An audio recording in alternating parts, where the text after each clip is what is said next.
We're on Bowl of Fire Road today in Lake Mead National Recreation Area. Well, actually, it's the Muddy Mountains. And here you're looking at those red rocks ahead are the southern Bowl of Fire. And then above those red rocks is Anniversary Ridge. And this little saddle here is where one of the places you would emerge if you went through Anniversary Canyon or Anniversary Narrows on the other side of this ridge. If you went through Anniversary Narrows and then continued on past the upper end and then navigated through the Badlands on the other side, and you'd come up right at this saddle, then you could hike up to Anniversary Ridge. Awesome views. So that's the southern Bowl of Fire. Lots of beautiful rock formations. And then there is a line of cliffs up in this direction.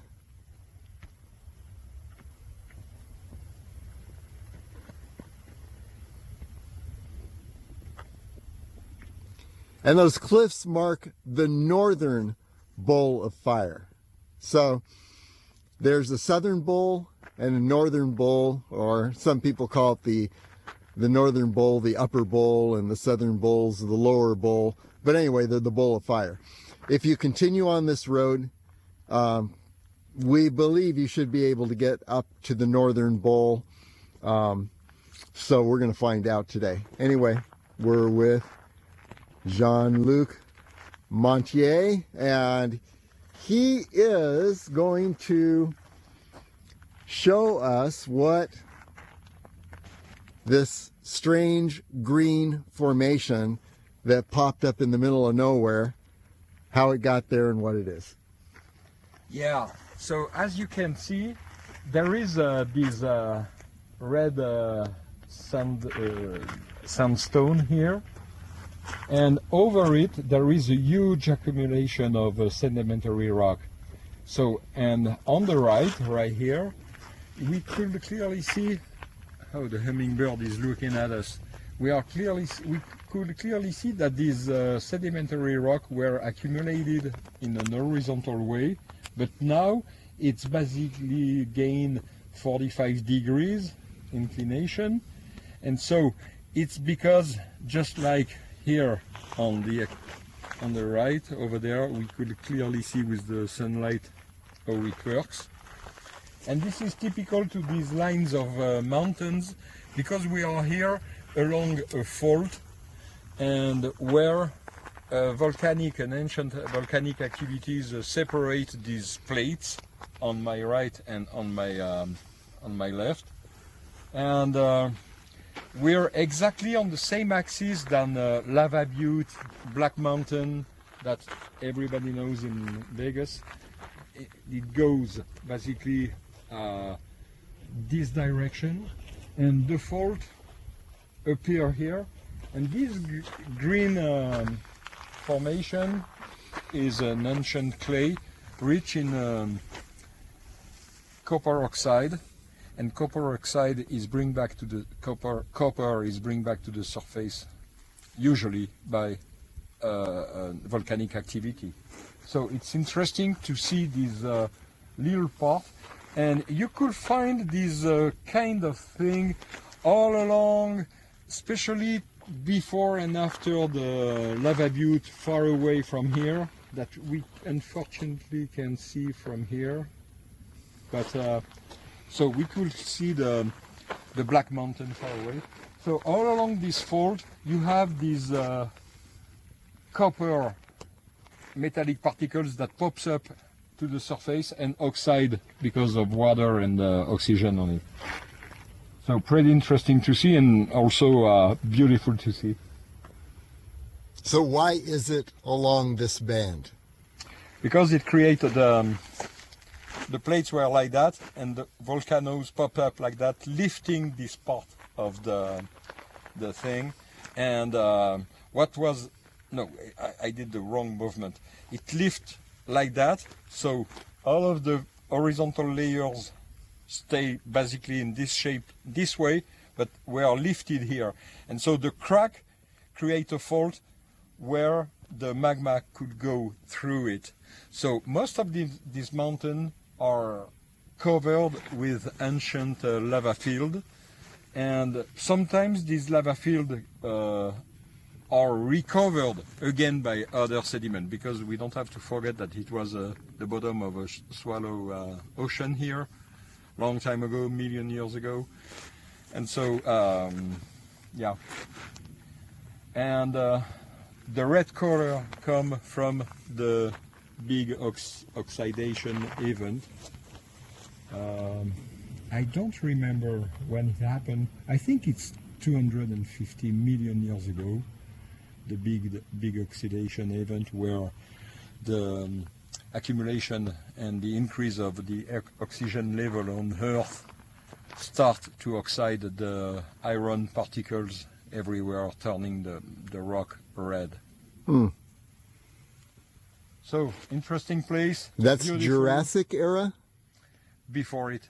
Before Jurassic. Yeah, Jurassic is 65 million years ago. Okay. So I am talking about 250 million years ago. Wow, so okay. That's a huge difference. Yeah, it is. It was the beginning of the dinosaur era. Okay. Just the beginning of the dinosaurs.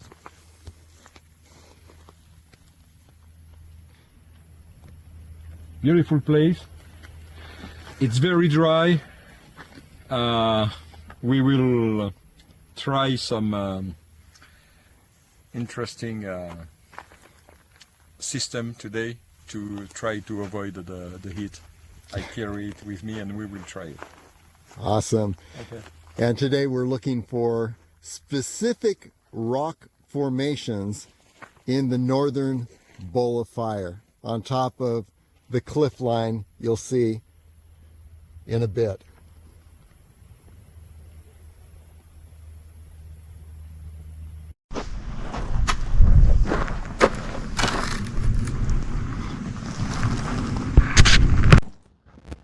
Okay, here we are at the end of the Bowl of Fire Road. What we're going to do is navigate, hike beyond this point. I see a little marker up here. So we're going to follow that marker and then find a way over this ridge. And at that point, we'll find ourselves up on the upper end of those red cliffs that characterize the northern Bowl of Fire. That's where we're going to find the rock formations we're looking for and get some beautiful shots. There's something like 100 different rock formations up here. And already you can see some impossibly placed rock formations up in the hills, and hoping that they stay there at least for the rest of today. Okay, let's go.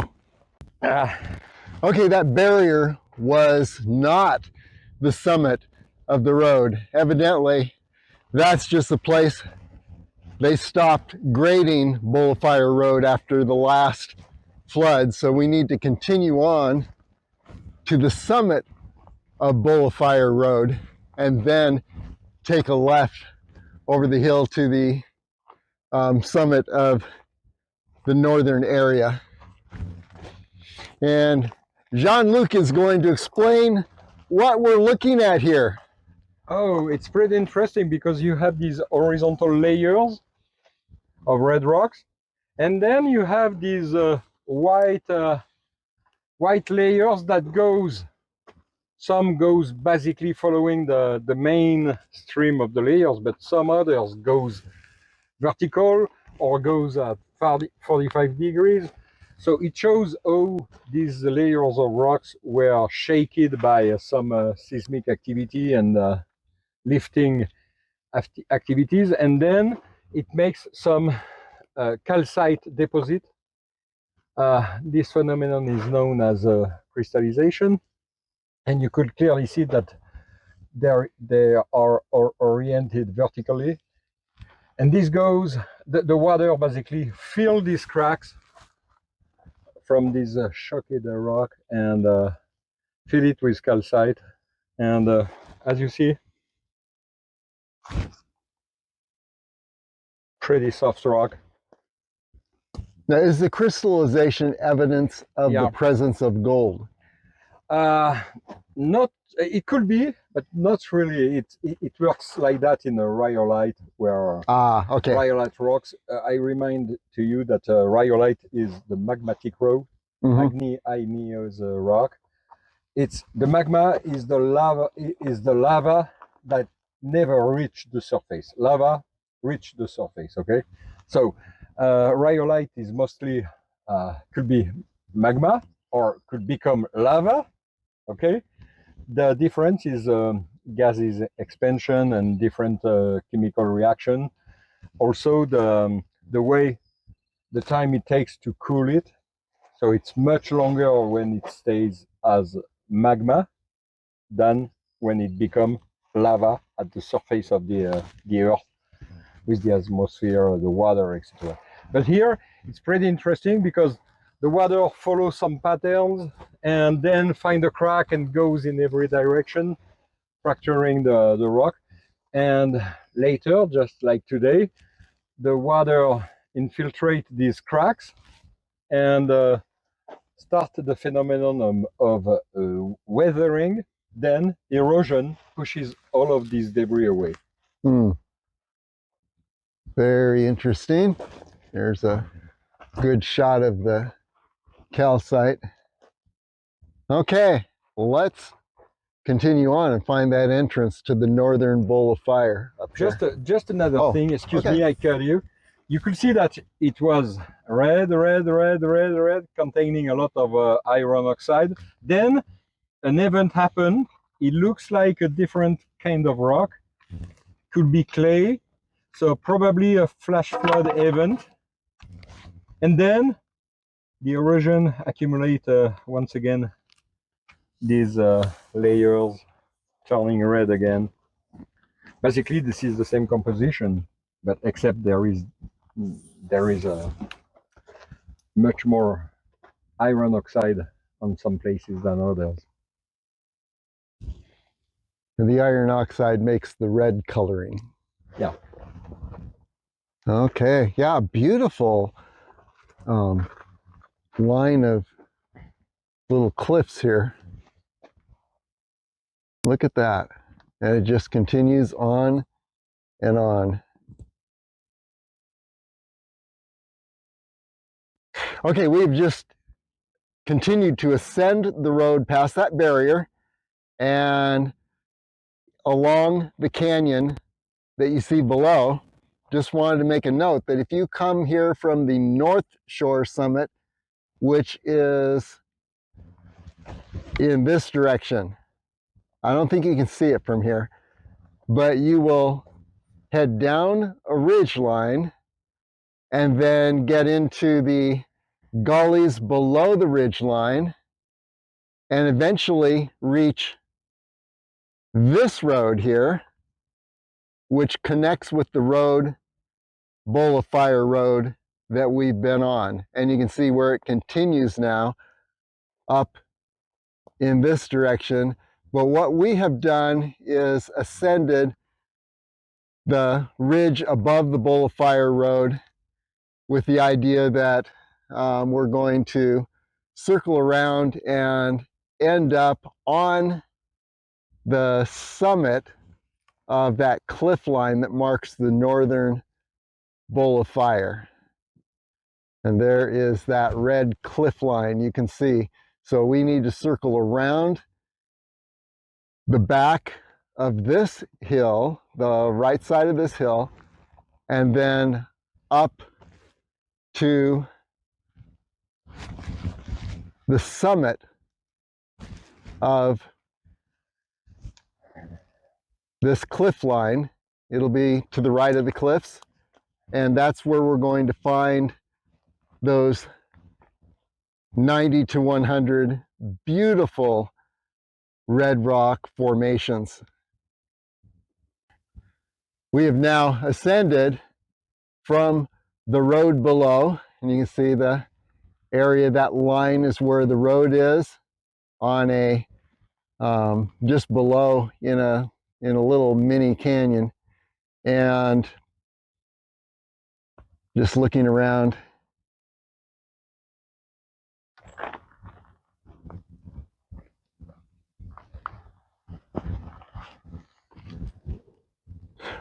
what I want to have Jean-Luc explain is, how do you tell when you're ascending an area if on the other side it's going to be, well, you get an idea what it's going to be like on the other side, where if you don't know this secret Jean-Luc is going to share, you may decide not to ascend this because you'd be faced with a cliff.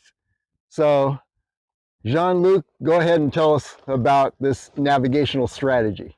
Yeah, when you are always stay on the trail, you follow the trail, and it makes you trusting the trail, and you don't ask to yourself many questions. But when you're out of the trail, you have to start to read the landscape and start to read some basic principle.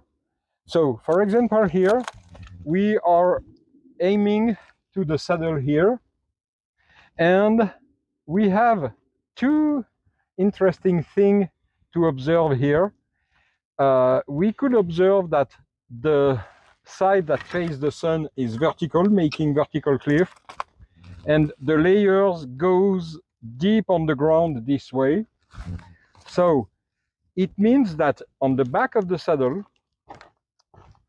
the ground will have basically the same profile that the back of this outcrop here. So it's interesting to know, to try to guess the profile on the other side of the horizon just by reading the geology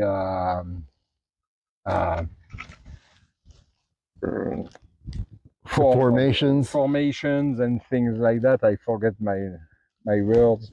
And so basically, you, David, proposed me to reach the saddle, and I read the thing very fast, and I was thinking, yeah, okay, on the other side it will be an easy slope. So we will do a video once we will reach the saddle to see if it verifies this theory. It could be wrong. Sometimes you have some big surprise, especially in limestone places, because you could have a deep cut of the water on the other side, okay? But this is not the case here, and basically I'm pretty sure that this is what we will have, what we are thinking to have. Okay, so if the theory applies here, we're going to see something gradual on the other side of the saddle on the horizon. It's going to be gradual, similar to this side. Yeah, yeah. Okay. To the back side of this outcrop here. Okay. Let's find out. We want to be on top of those cliffs. Maybe we should have gone up that road more.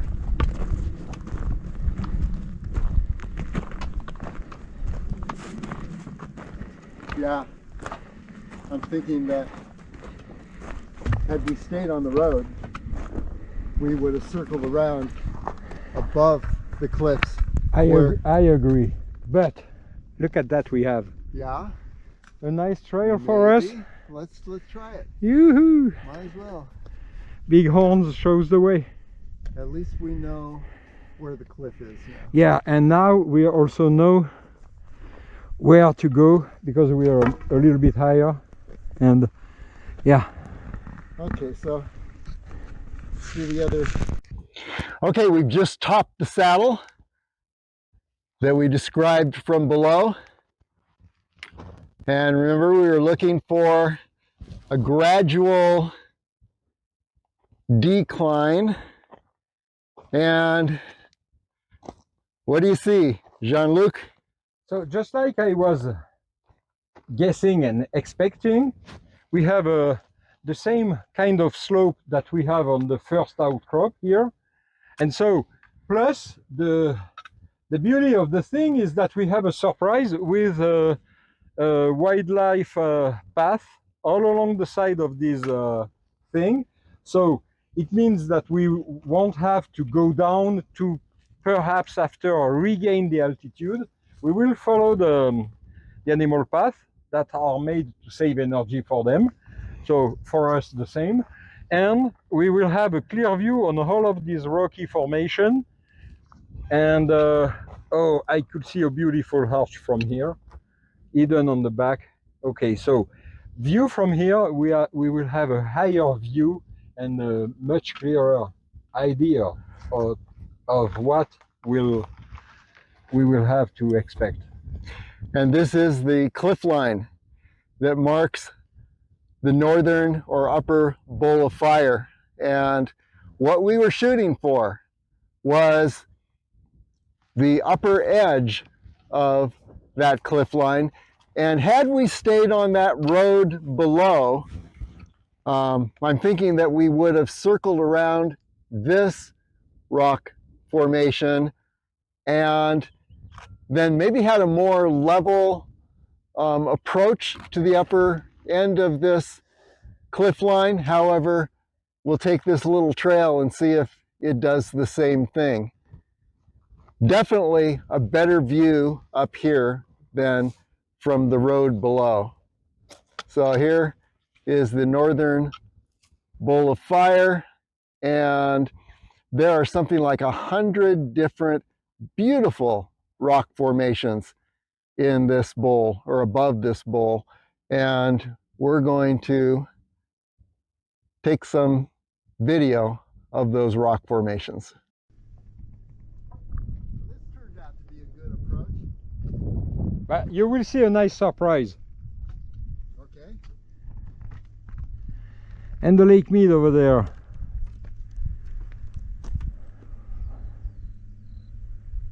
This is the south side of the ball of fire that I explored years ago, which is beautiful. There's a beautiful arches everywhere. And then I climbed this mountain there with an amazing view on the other side. Okay, start to explore the ball of fire. Okay. Yeah, just another word. We could clearly see how the layers of this sedimentary rock painted in red are going. They goes this way, so the erosion cut it through, letting appear this vertical cliff. And we know, because seeing that the back of this whole place will be much easier to walk because of the angle. The same principle that we had to reach the saddle here. Okay, so yeah, if you're used to hiking on a trail, you don't have to think these things out. But if you're in the wilderness, it really helps to know the geology so you can predict the best, most direct path to where you want to go. Another rattlesnake we saw just a moment ago. Got some really good pictures, unlike the one on Mount Wilson. But here we're looking at I guess it's the northeastern edge of the northern or upper bowl of fire, and you can see the cliff line stretching out below, and then over to the southern bowl.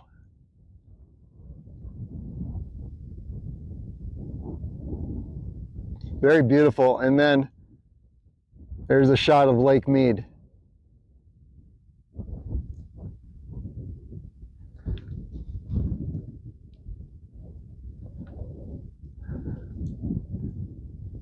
And you see the Badlands below.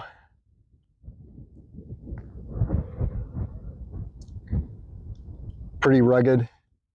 Oh, and there's a raven up in the sky.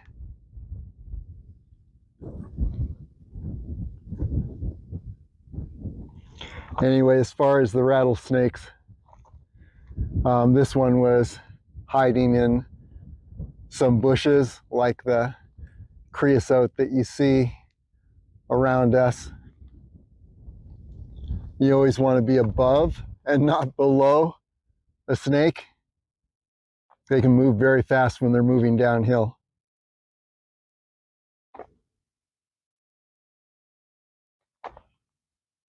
Okay, continuing on.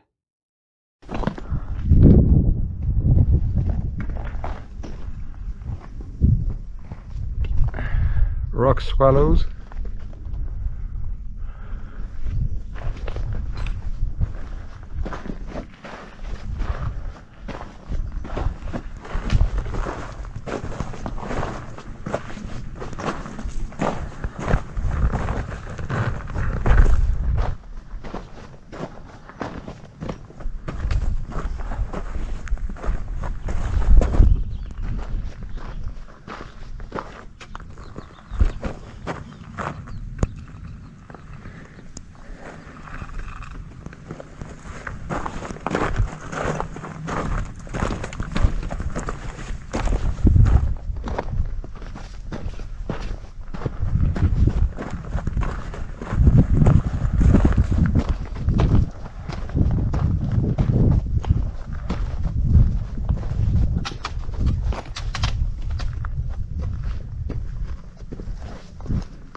So we could clearly see here that there is a rocky outcrop following the whole line of the hills on the background, and this is an ancient lava field that covers the whole place. But it will be interesting to try to find from where it comes, but judging by the kind of slope, I won't be surprised that the volcanoes come from somewhere right here. So imagine a layer going up over here, but everything disappeared because of the erosion, and the erosion makes possible for us to discover these red rocks formation. That is sandstone, by the way. It means that it's sand and stone that were pressured deep below, being in the beginning dune field, recovers by sediment, and it petrified the sand that becomes stone. And by the fact, it's pretty interesting to see the sand here that was sand in the beginning becoming sandstone, and because of today's erosion, becoming sand again. The cycle of life, pretty interesting.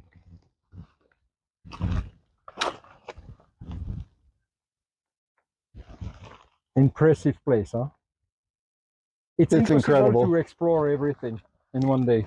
Yeah, it's incredible, and you just can't get all of these. You want to take a photo of every single formation, and it's just impossible. You could spend weeks up here and not catch everything. Yeah, and then follow me here. You see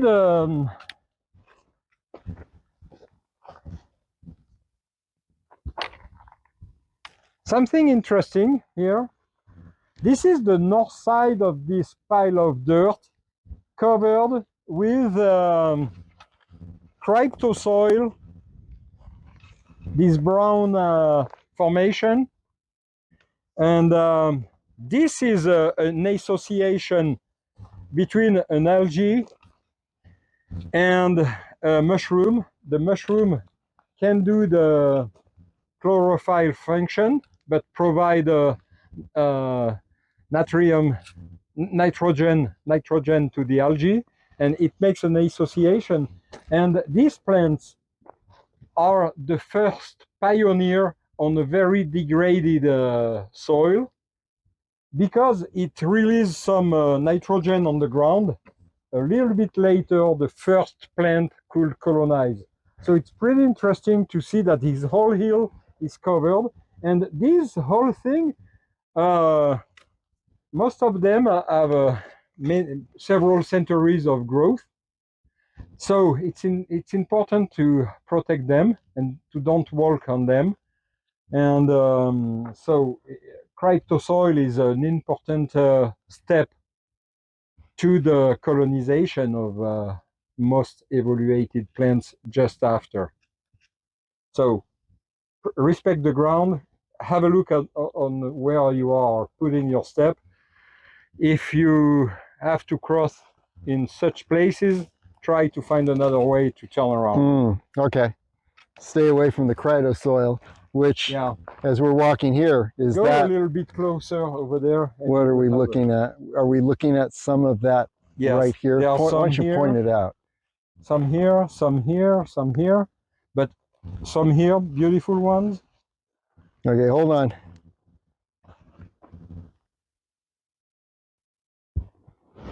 Okay. But if you go here, you will see beautiful. I will take a picture to see it closer. So view from here, it looks like a mouse, but it's an association between an algae and a mushroom.